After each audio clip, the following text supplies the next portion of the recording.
A fat 17-year-old could $1 for the most feared mountain man. But he had shocking plans. The town square of Redemption Falls was packed with curious onlookers, drawn by the unusual spectacle that had been advertised for weeks. A man was being auctioned not as a slave, for this was free territory, but as indentured labor to pay off debts he supposedly owed. The man in question stood on the wooden platform with chains around his wrists, and despite his restraints, he was the most intimidating presence Willow had ever seen. Stone McKenna was a legend in these parts, though the stories told about him varied wildly depending on who was speaking. Some said he was an outlaw who had killed a dozen men in cold blood.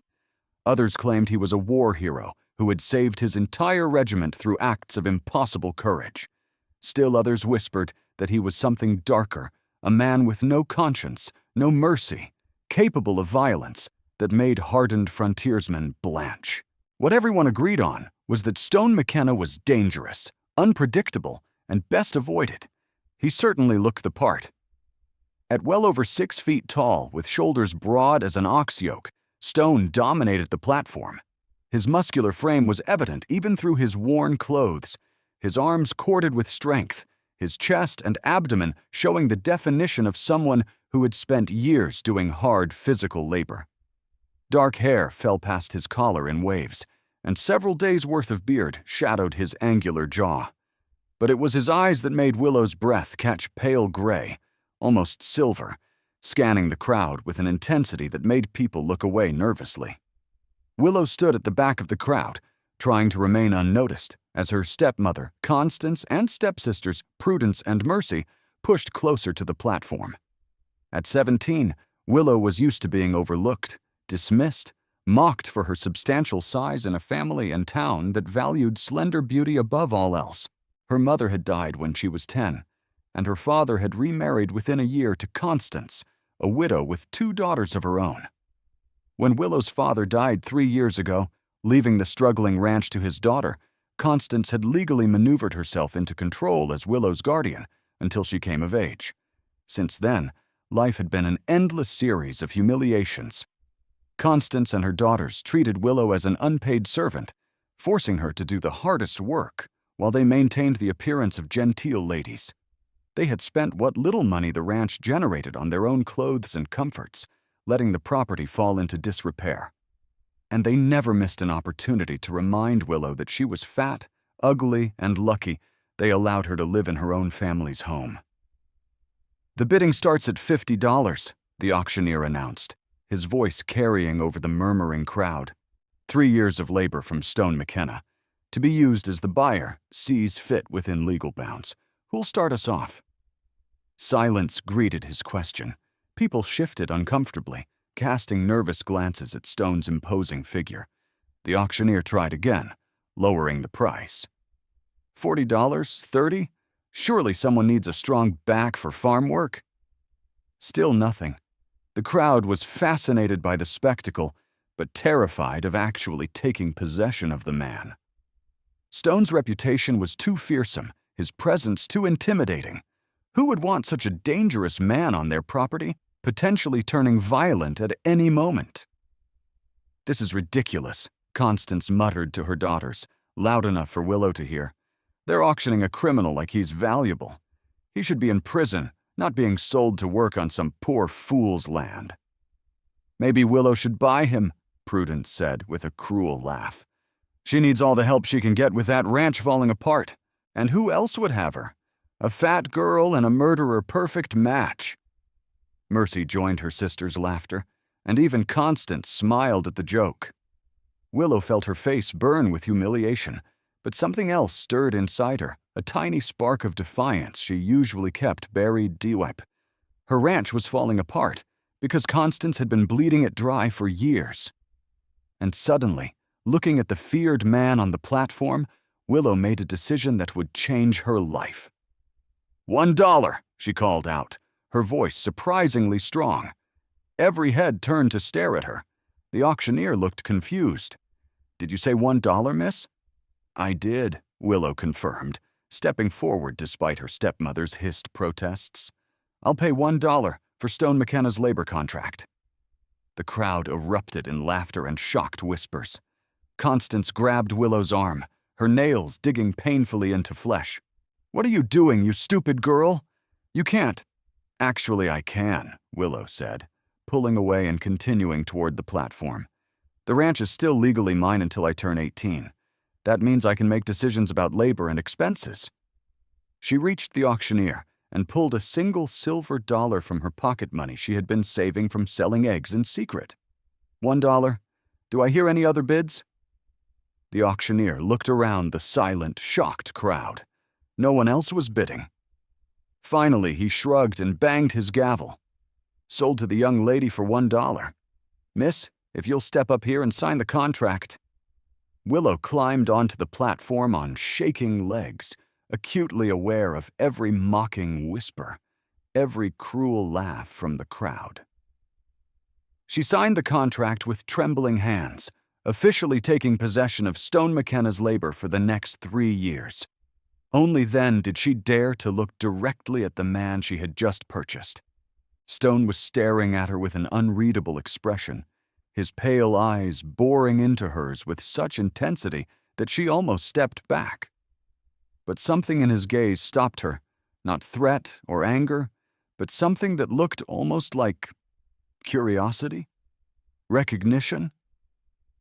She couldn't name it, but it wasn't what she had expected.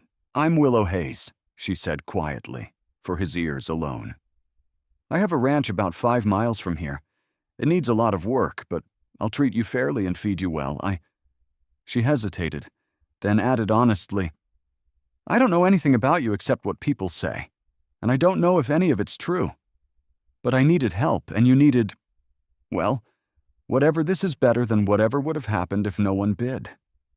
Stone's expression softened almost imperceptibly. "Miss Hayes," he said, his voice a deep rumble, "you just paid $1 for the most dangerous man in 3 territories, according to public opinion.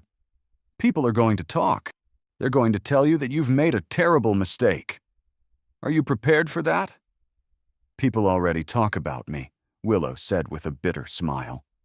"I'm the fat girl who inherited a failing ranch and lives under her stepmother's thumb. What's a little more gossip?" Something that might have been respect flickered in Stone's eyes. "Then let's get these chains off and get to work. You've bought yourself a laborer, Miss Hayes. I intend to give you your dollar's worth." The journey to the Hayes Ranch was uncomfortable in more ways than one. Constance had insisted on riding in the wagon with Willow and Stone, along with Prudence and Mercy, so she could supervise and make sure Willow didn't do anything else foolish. The entire ride was filled with her stepmother's complaints and her stepsister's cruel jokes.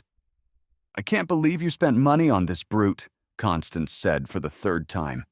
"Money that should have gone to household expenses, I might add. When he murders us all in our beds, don't come crying to me."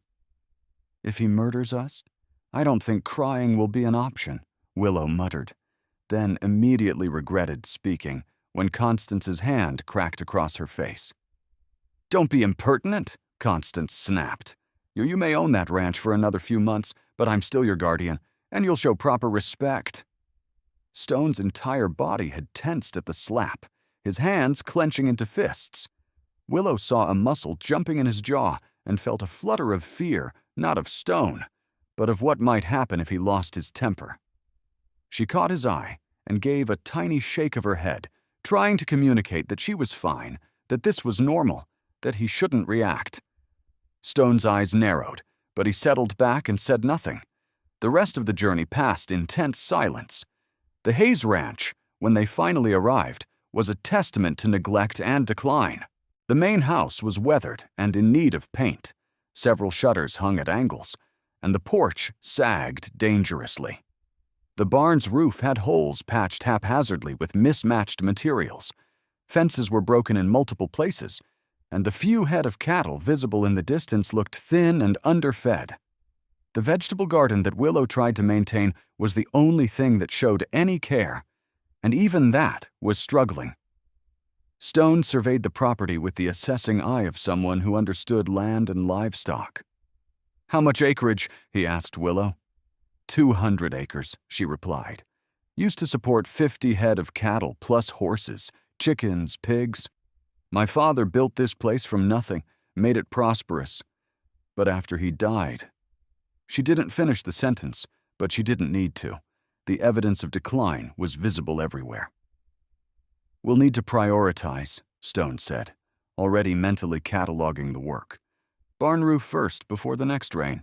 Then fences can't keep cattle if they can wander off. After that, we assess the house and outbuildings." He looked at Willow directly. "But I'll need access to tools, materials, and your guidance on what you want done. This is your land, Miss Hayes. I'm just the labor." Constance huffed indignantly. "The girl doesn't know anything about running a ranch. You'll take your orders from me."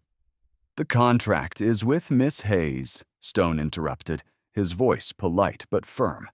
"According to law, she's the owner of this property and my employer.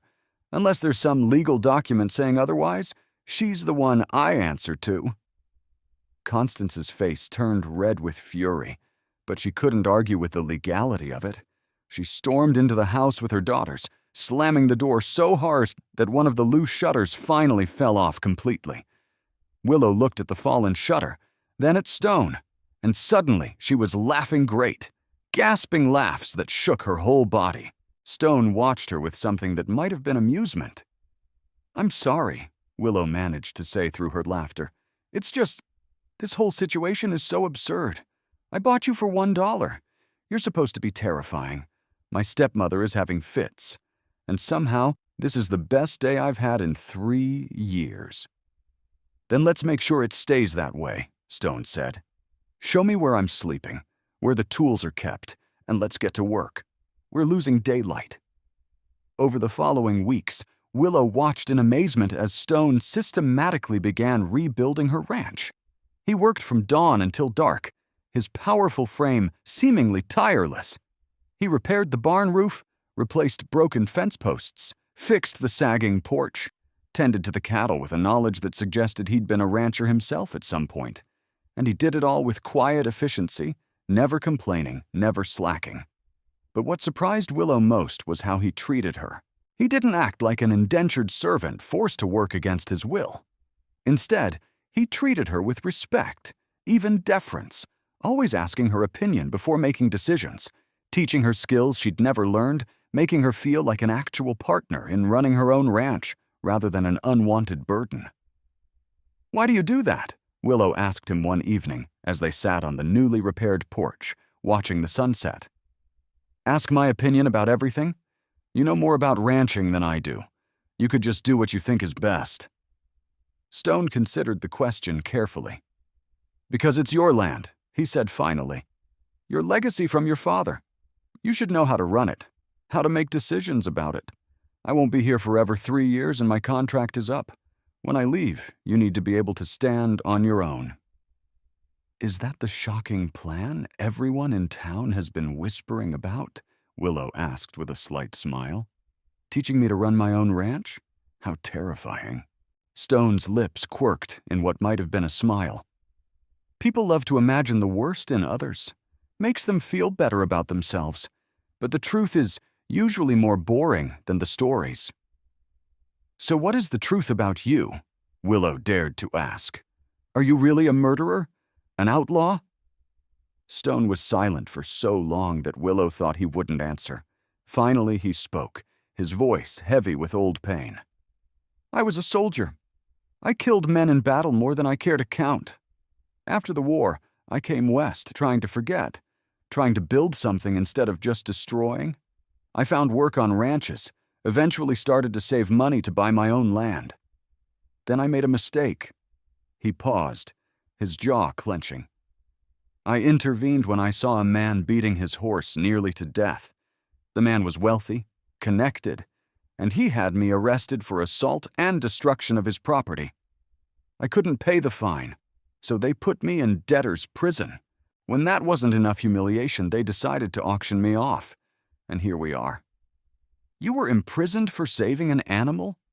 Willow's voice rose with indignation. "I was imprisoned for defying a rich man," Stone corrected. "The horse was just the excuse. But yes, that's what happened. So no, I'm not a murderer or a criminal. I'm just a man who made powerful enemies." Willow felt something shift in her chest, a fierce protective anger on Stone's behalf, mixed with growing respect for this complicated, honorable man. "Then they're fools," she said firmly. "And I'm glad you're here, even if the circumstances were terrible. I know it's not much consolation, but I'm glad." Stone looked at her for a long moment, his pale eyes reflecting the dying light.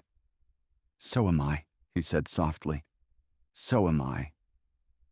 Their peace was shattered 2 months later, when a slick railroad magnate named Cornelius Blackwood arrived at the ranch with a gang of hired enforcers and a stack of legal documents. He announced that he was claiming the Hayes Ranch under an old debt that Willow's father had supposedly owed the railroad company. "This is ridiculous," Willow protested, reading through the papers with trembling hands. "My father never borrowed money from any railroad. These documents are fake." "They're properly notarized and filed with the territorial court," Blackwood said smoothly. "Your father apparently borrowed $10,000 to expand his ranch 15 years ago. With interest, the debt is now $30,000. Since the debt hasn't been repaid, we're foreclosing on the property. You have 30 days to vacate." "This is fraud," Stone said, his voice dangerously quiet. "And everyone here knows it. Willow's father would never have borrowed from the railroad. He hated them, said they were destroying the West with their greed." Blackwood's expression hardened. "Be careful making accusations you can't prove, McKenna. I know who you are, the violent criminal who bought his way out of prison through indentured servitude. One word from me, and you'll be back in chains, this time for threatening a respectable businessman." "I wasn't threatening," Stone said, "just stating facts. But here's a threat for you if you try to take this ranch illegally. I'll make sure everyone in the territory knows what kind of fraudulent operation the railroad is running. I may be a laborer now, but I still have friends, connections, people who'll listen." Before the confrontation could escalate further, a voice called out from the road, "What's all this commotion?" Everyone turned to see an elderly man approaching on horseback, Reverend Samuel Hoskins, the circuit preacher who traveled between settlements, providing spiritual guidance and, often, practical wisdom. He was perhaps 70 years old, but still sat his horse with confidence, his white beard and kind eyes giving him an air of gentle authority. "Reverend," Willow said with relief, "Mr. Blackwood here is trying to claim our ranch based on documents that can't possibly be real." The Reverend dismounted and examined the papers carefully, his expression growing more troubled with each page. "These are troubling indeed," he said finally.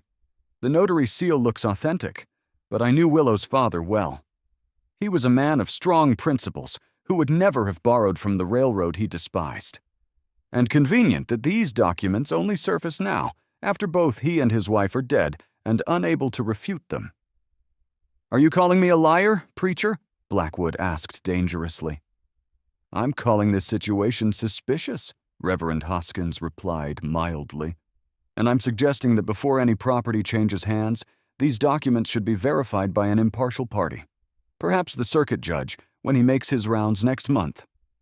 Blackwood's face darkened, but he nodded curtly. "Fine. We'll see what the judge says. But mark my words, this ranch will be railroad property soon enough."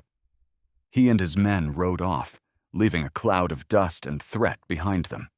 The following weeks were a flurry of activity as Willow, Stone, and Reverend Hoskins worked to build their case. They discovered that Cornelius Blackwood had a history of using fraudulent debt documents to seize property along his planned railroad route. They found several families who had been victimized similarly, though most had been too intimidated or too poor to fight back. And they began building a coalition of support neighbors, townspeople, even some of Constance's social friends who were starting to see the young woman's quiet strength. But Blackwood wasn't sitting idle. He spread rumors about Stone's criminal past, painting him as a dangerous influence on impressionable Willow. He bribed local officials, including the deputy sheriff, to arrest Stone on fabricated charges of theft. And when Reverend Hoskins spoke out publicly against the railroad's tactics, Blackwood had him arrested too, claiming the preacher was inciting violence and unrest. Willow watched in horror as both Stone and Reverend Hoskins were shackled and thrown into the town jail to await trial. Without them, she felt lost, vulnerable. Constance was already talking about accepting a settlement from the railroad, taking whatever money they offered, and moving to California with her daughters, leaving Willow with nothing.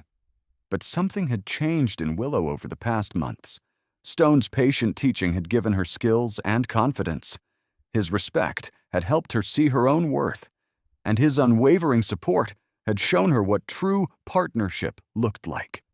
She was not the same frightened, browbeaten girl who had paid $1 for a dangerous stranger. She was a woman who owned her own land and knew how to fight for it.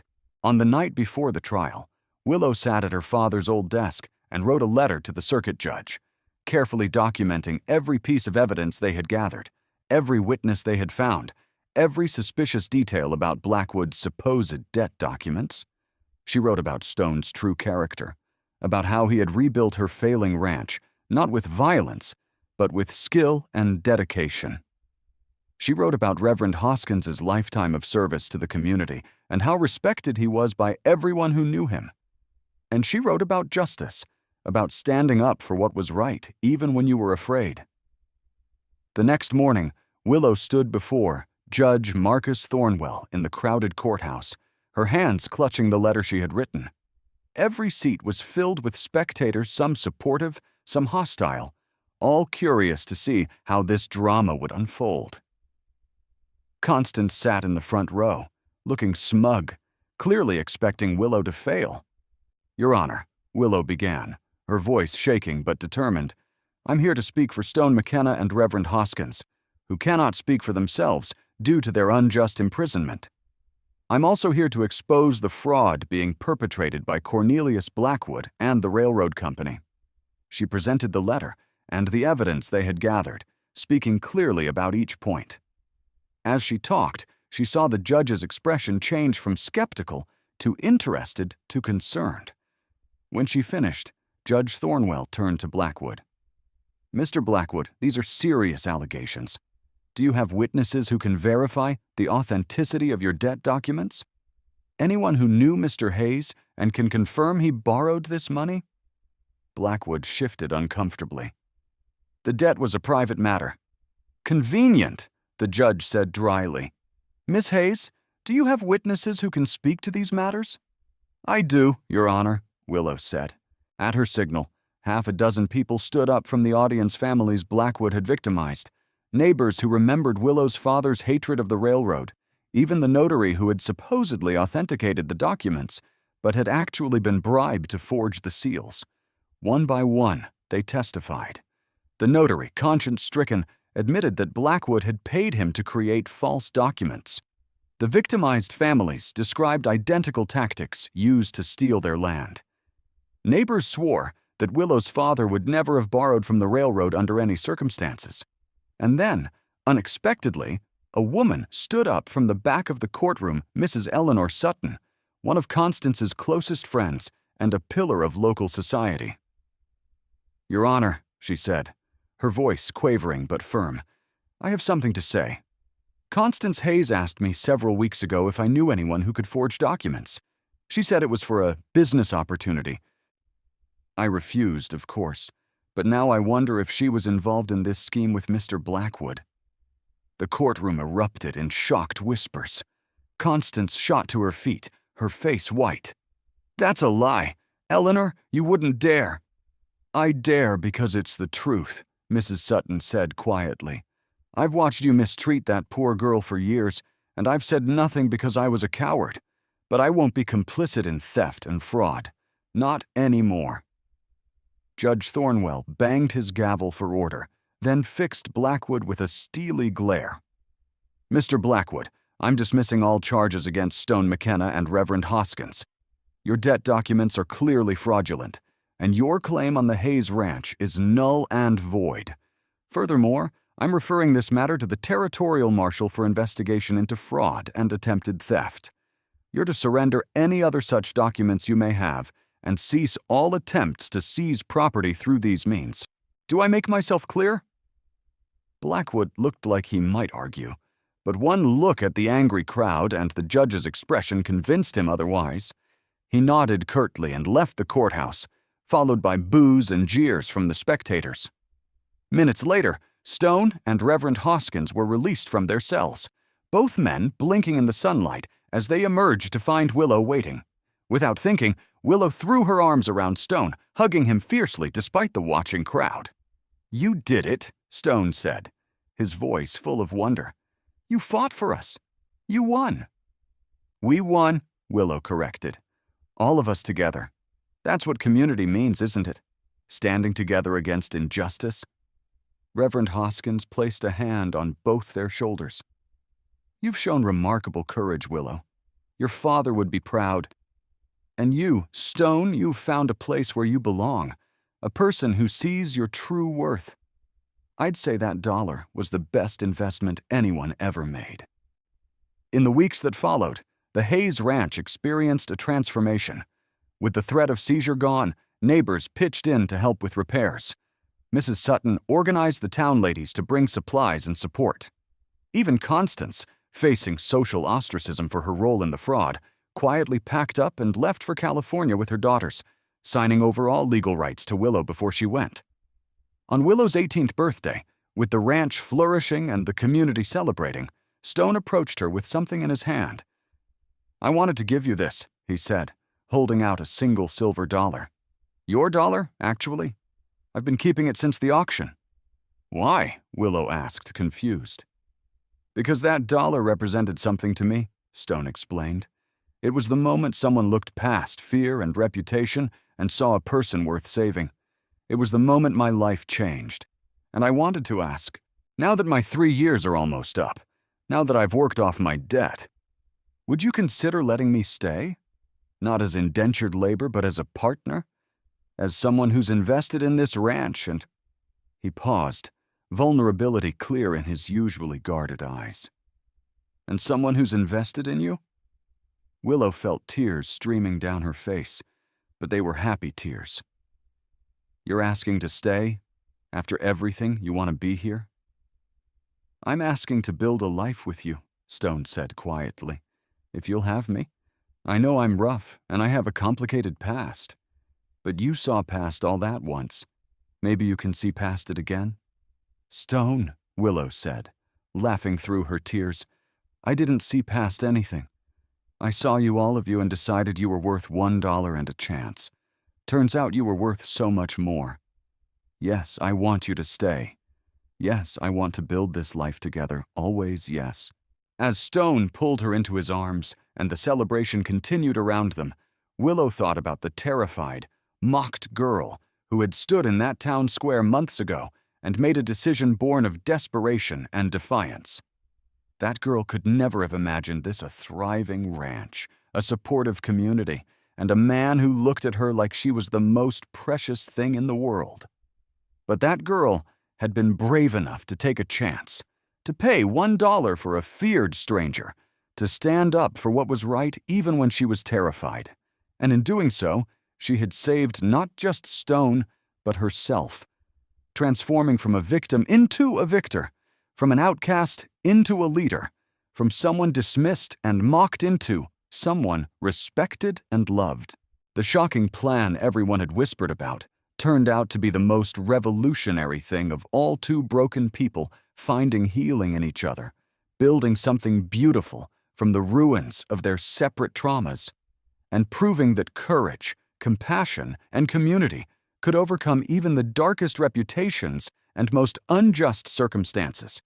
And it all started with one girl, $1, and the willingness to see past fear to the person beneath.